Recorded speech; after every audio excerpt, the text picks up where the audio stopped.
censure, il faut redémarrer un moment. C'est la première fois que j'entends ça et ça me paraît profondément juste. Oui, après ça dépend comment on voit les choses. Après, quand je dessine, j'ai toujours une musique en tête, j'ai toujours un rythme. Quand je dessine, j'ai des odeurs, j'ai des bruits qui me viennent en tête. Il faut vraiment s'imprégner de ce qu'on dessine. Donc, je ne suis pas musicien, mais je suis mélomane. J'aime la musique, mais je ne fais pas que l'écouter, j'essaie de la ressentir. Parce que forcément, j'ai une sensibilité dans le dessin qui m'aide peut-être, je ne sais pas, parce que je suis dans le juste là-dedans, mais pour moi, il y a cette sensibilité qui se trouve dans tous les arts, même dans l'artisanat, même dans Vous êtes sur l'idée d'interpénétration quand même, des domaines artistiques qui sont différents. En réalité, une transversalité, parce qu'il y a un moment qu'on me parle de sensible, quand je parle avec des musiciens ou des danseurs, des fois ils me disent mais tu joues, je dis non, mais peut-être que je ressens la même chose. Alors on ne pourrait pas par contre y assimiler la poésie, parce que la notion de geste et l'imprégnation, elle sort par la musique peut-être. Je sais pas. La poésie, je suis pas sûre que le geste sort des surréalistes, peut-être qu'il pouvait écrire. Oui, mais en même temps, trouver les mots justes, c'est quelque chose qu'on ressent. Oui, mais le geste juste et le mot juste, c'est pas pareil. Ce qui m'a intéressé dans votre vidéo au début, cette idée du geste, vraiment le geste physique, qui doit être celui du musicien, du danseur, et du peintre. Mais avant d'arriver au geste, il y a une réflexion. Il y a à quel moment on pose le geste. C'est comme un photographe. Un photographe, on se dit, bon, il prend son appareil, il prend sa photo, oui, mais à quel moment il doit prendre cette photo? Des fois, c'est un dixième de seconde, c'est un mouvement précis.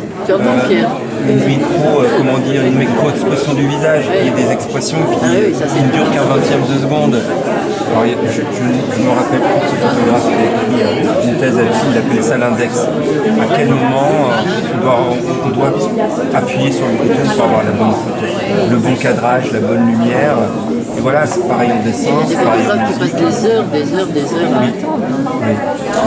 Moi c'est pareil, je marche 10 à 15 km par jour parce que c'est là où les idées viennent, c'est là où on rencontre des personnes. En conduisant ou en marchant, ça défile. En conduisant, on a une concentration sur la voiture. Non, moi en conduisant, ça défile beaucoup.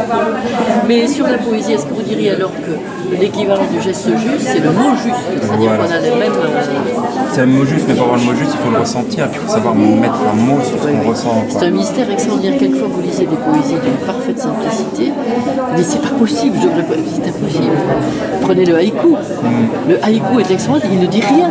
C'est la banalité absolue, mais en deux vers, vous avez quelque chose qui tombe, en effet, comme, je sais pas, le drapé d'une statue, ou peut-être un trait de... C'est ça qui est intéressant, c'est comme un artiste.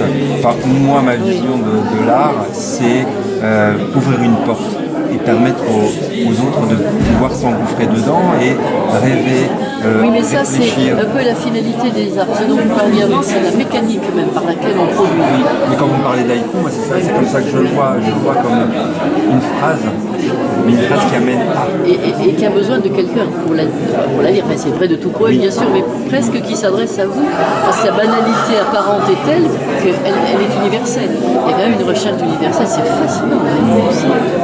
C'est ce qui me plaît moi extraordinaire. Dans le travail. Et plus c'est simple, plus c'est fort. Oui, c'est là où il y a la difficulté, la maîtrise. Oui. Quand on ne maîtrise pas, on brode, on habille. D'ailleurs, c'est vrai dans toute écriture, même nos tristes discours politiques, c'est long de faire court. Oui. Le drame, c'est de commencer à écrire longtemps, après vous allez raccourcir, et c'est terriblement long de raccourcir. Il vaut mieux faire court tout de suite. Mais c'est pas si simple. C'est toujours bien aussi d'en mettre un peu plus et de pouvoir enlever. On a plus de facilité à enlever. C'est très long, c'est très fatigant d'enlever. Je suppose qu'un grand couturier dirait la même chose. Oui, pourquoi pas. Oui. Pour arriver à la simplicité, c'est l'idéal, mais c'est ce à quoi il est le plus difficile d'arriver. Très simple. Mais vous voyez, toujours ce rapport-là. Moi, je pense que dans tous les arts, il y a une sensibilité, il y a une réflexion, il y a une compréhension de ce qui nous vaut. Mais j'ai beaucoup aimé ce que vous avez dit sur le rapprochement, quand même, y compris dans le geste. Moi, je crée que de l'illusion. Je donne un sentiment aux gens de rentrer ou ne pas rentrer et pouvoir parler de plein de choses sans pouvoir utiliser tous ces éléments-là. C'est de parler avec une partager.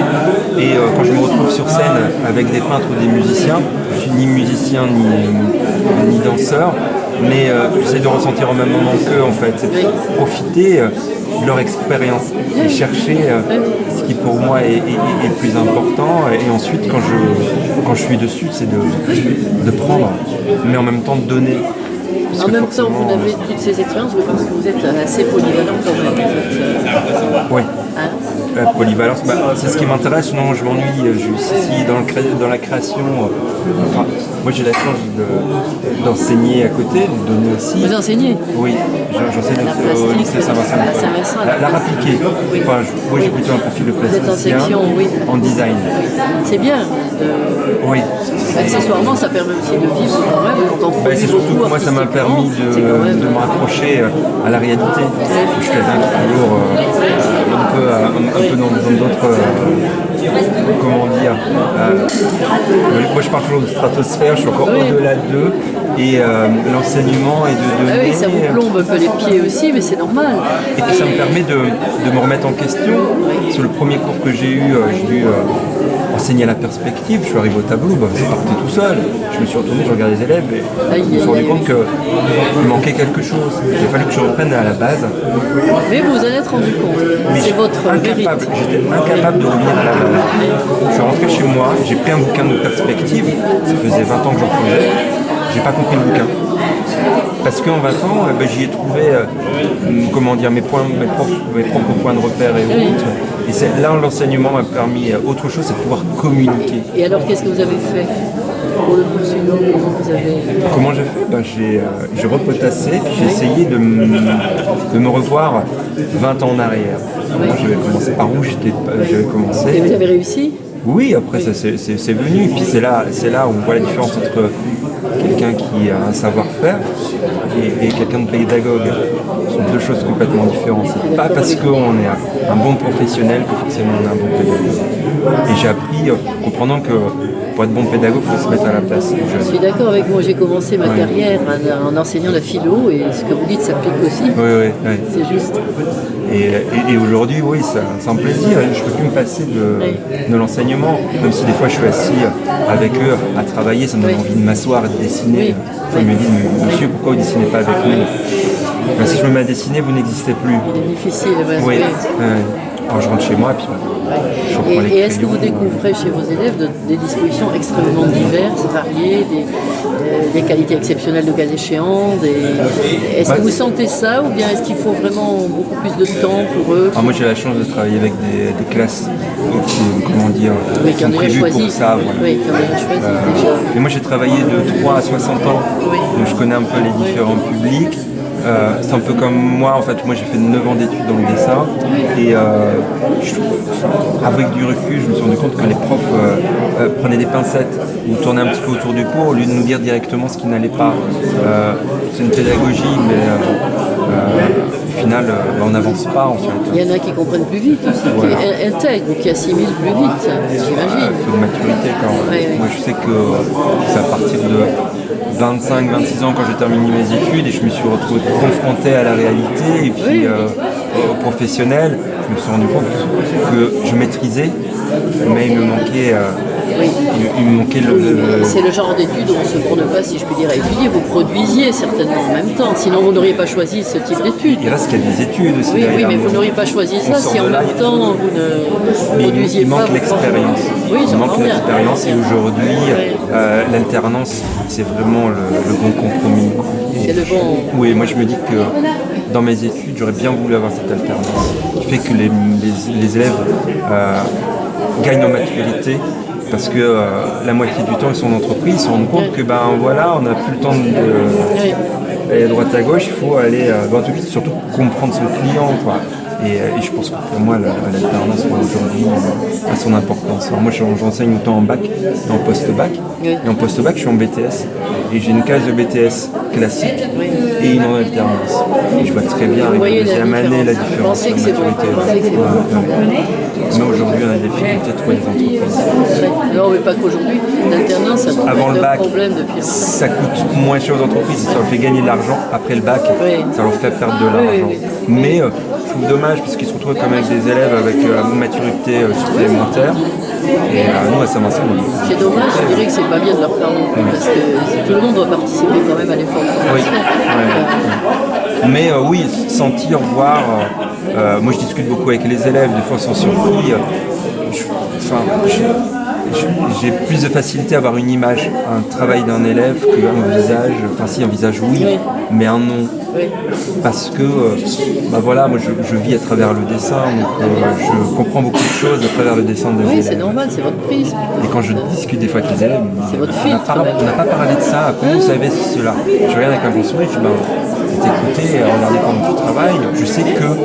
Et ils me regardent surpris, alors après ils sont stressés quand ils dessinent, je dis, mais qu'est-ce qu'il va avoir dedans? Mais parce que moi je vis le dessin en fait, je vis le dessin, donc forcément on sent un geste, un trait, une façon de parler. En tout cas, vous en parlez très très bien, je peux vous dire. Je me suis régalé. Je vous ai distrait de votre tâche, Ah mais j'ai aucune tâche aujourd'hui, je suis venu de pour le plaisir. celle que vous vous êtes dotée. Bon courage, vous reverrez peut-être, en tout cas je l'espère. Vous exposez quelquefois ou ailleurs. Souvent, autant dans le Compiègnois, Paris, Marseille. Ah oui. Ou à Paris. Des petites galeries sur Montmartre. Là, ça fait un petit temps. Vous avez un blog peut-être? Oui, j'ai Oui, des je vais prendre coordonnées ça. si vous voulez. Oui, autres. je regarderai. Oui, oui. Voilà, ça fait 2 ans que je m'éloigne moins. Je suis surtout dans l'Aisne et le Compiègnois parce que je me dis il y a tellement de choses à faire ici. Il y a à faire. Et moi, je viens du nord de la France. Oui. Je viens de Lille. Et je suis venu habiter ici pour le Vous êtes déjà travail. très au sud. Oui, pas tant que ça, moi, je retrouve beaucoup de choses. C'est bien d'exposer Mais dans il y a votre vie. tellement de choses à faire ici. Et je me rends compte que juste. plus j'avance, plus j'ai ma place ici en fait. Et j'ai envie de donner ici que. Eh bien, on a beaucoup de chance de vous avoir. Mais j'espère, on verra, mais Eh bien, j'espère vraiment une autre fois. merci, à bientôt.